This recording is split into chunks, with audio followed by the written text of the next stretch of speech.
আসসালামু আলাইকুম প্রিয় ভাই বোনেরা, সবাই কেমন আছেন? আশা করি ভালো আছেন। আলহামদুলিল্লাহ, আমিও ভালো আছি।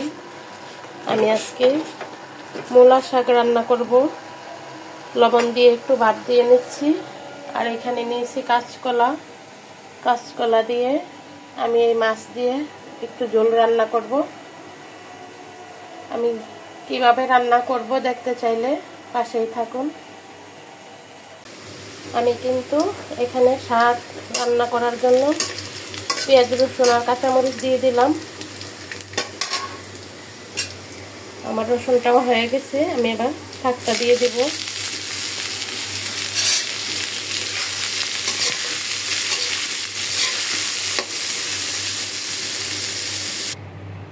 আমার শাক ভাজিটা কিন্তু হয়ে গেছে, আমি নামিয়ে ফেললাম।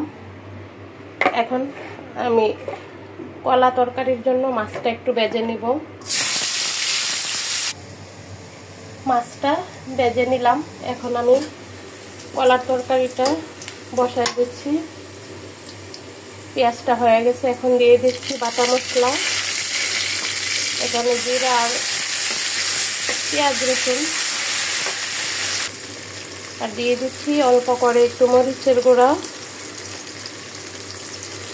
কারণ কলা তরকারি জাল হইলে ভালো লাগে না।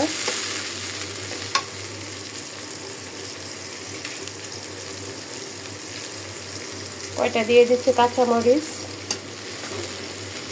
মশলাটা একটু কষানি হলে আমি কলা দিয়ে দিব।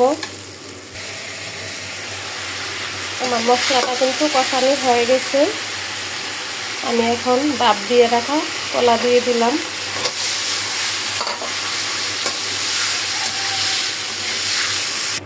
আমার কলা তরকারিটাও কিন্তু হয়ে গেছে, আমি এখন নামিয়ে ফেলব। আমি কিন্তু তরকারি নামিয়ে ফেললাম।